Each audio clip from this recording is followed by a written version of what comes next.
జలము చెంత నడిపించును పచ్చిక బయలులో పరుండ చేయును శాంతి జలము చెంత నడిపించును అనిత్యము ప్రాణము తృప్తి పరచును మరణలోయలో నన్ను కాపాడును అనిత్యము ప్రాణము తృప్తి పరచును మరణలోయలో నన్ను కాపాడును యేసు చాలును యేసు చాలును ఏ సమయమైనా ఏ స్థితికైనా నా జీవితములో యేసు చాలును నరులెల్లరూ నన్ను విడచినను శరీరము కూలి కృషించినను నరులెల్లరూ నన్ను విడచినను శరీరము కూలి కృషించినను హరించిన నా ఐశ్వర్యము విరోధి వలె నన్ను విడచినను హరించిన నా ఐశ్వర్యము విరోధి వలె నన్ను విడచినను యేసు చాలును యేసు చాలును ఏ సమయమైనా ఏ స్థితికైనా నా జీవితములో యేసు చాలును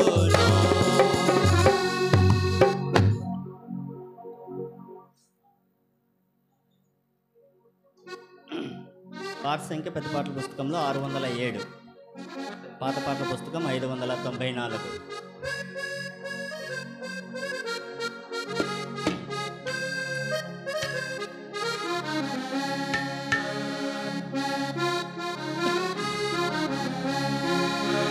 ఆహాయే మానందం ఆహాయే మానందం సాఖ్యమా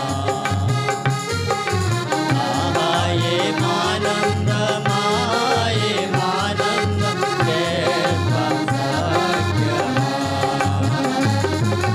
ఆహా రాజాగు యేసు నా రుదినముల మన్నించి వేసెను ఆహా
సఖ్యమా అక్షయుడు ప్రేమతో రక్షణ మాకను గ్రహించినందున అక్షయుడు ప్రేమతో రక్షణ మాకను గ్రహించినందున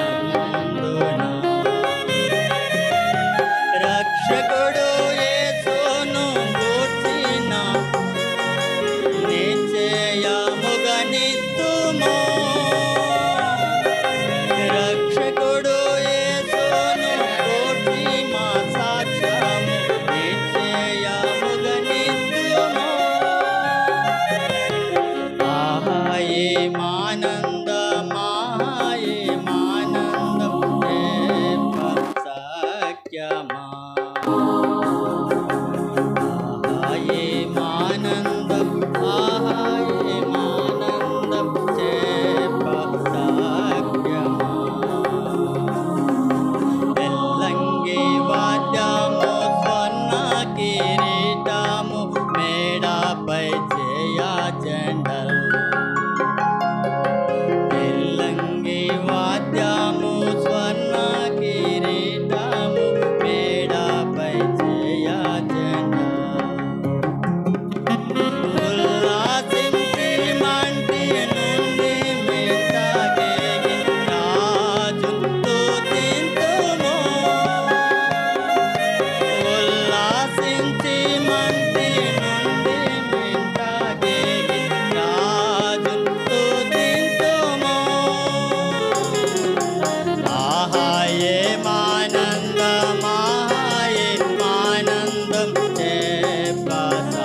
సఖ్యమా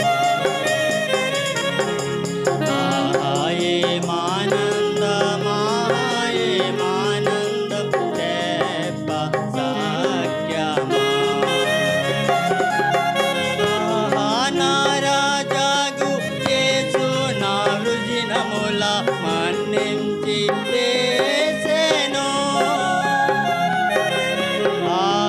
నారాజాగు యేసు నా వృజినముల మన్నించి చేసెను ఆహాయేమానందం సఖ్యమా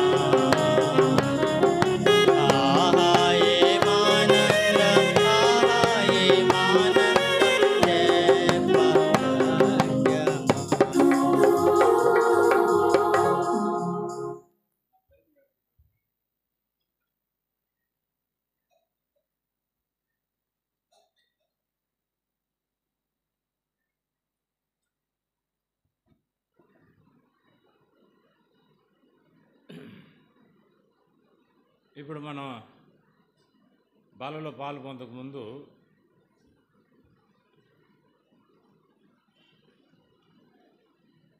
దేవుని వాక్యం నుండి మొదటి కొరింథీయులకు రాసిన పత్రిక 11:26 నుండి 28 వరకు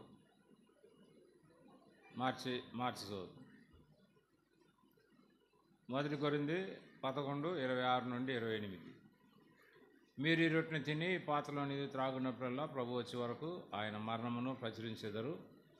కాబట్టి ఎవడో ఏకంగా ప్రభు యొక్క రొట్టెని తిననో లేక ఆయన పాత్రలోని త్రాగునో వాడు ప్రభు యొక్క శరీరం గురించి రక్తమును గురించి అపరాధ్యం. కాబట్టి ప్రతి మనుషుడు తను తాను పరీక్షించుకొనవలెను. అలాగ చేసి ఆ రొట్టె ఆ పాత్రలోనిది త్రాగవలెను. హెబ్రీయులకు రాసిన పత్రిక 2వ అధ్యాయం.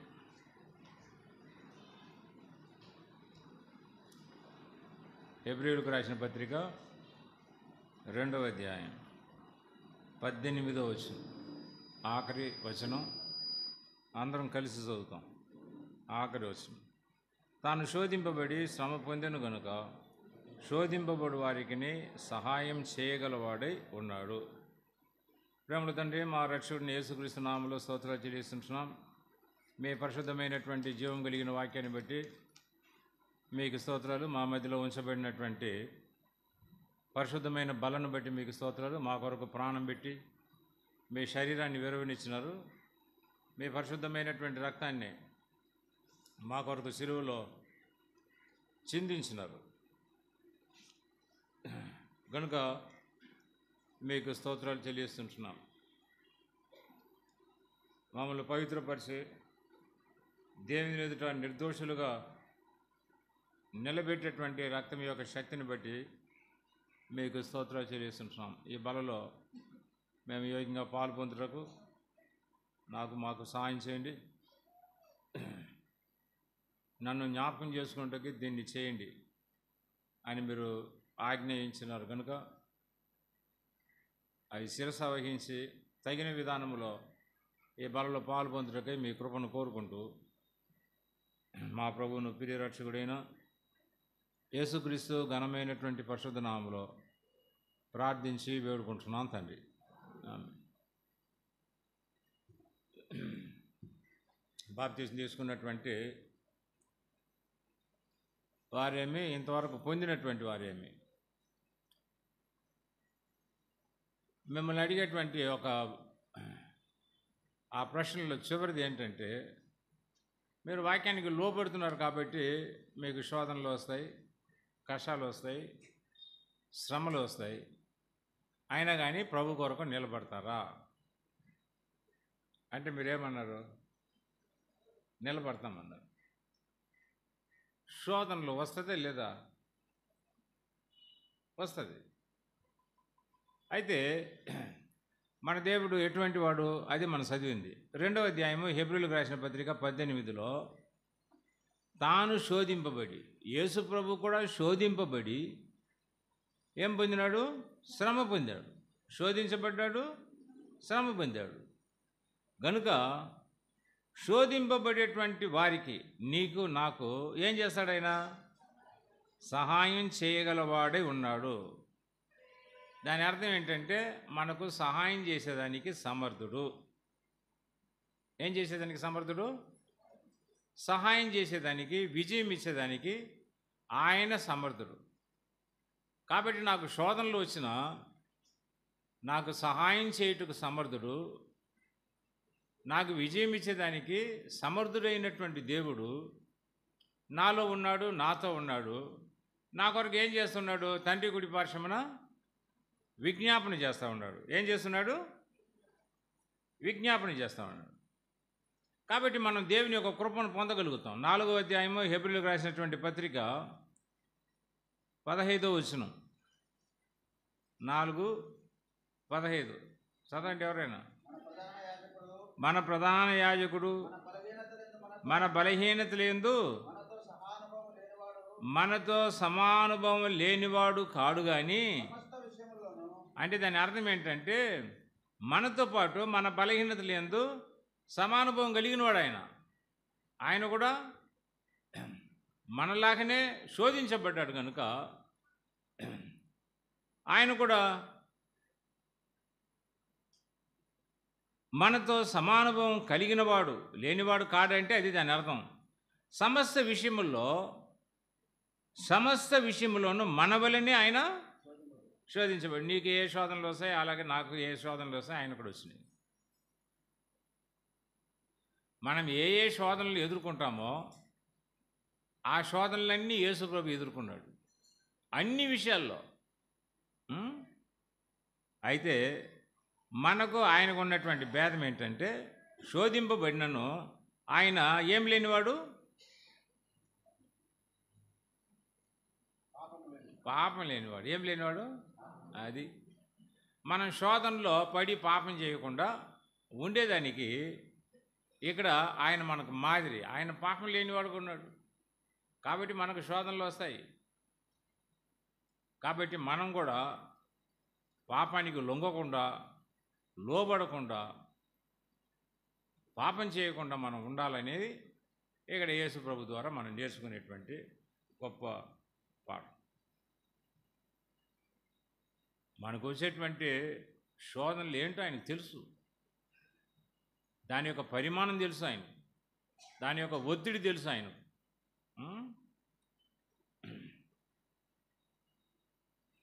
కనుక మనం చేయవలసిందంతా ఒకటి ఉంది. ఏంటది? రోమిలకు రాసిన పత్రిక 12వ అధ్యాయం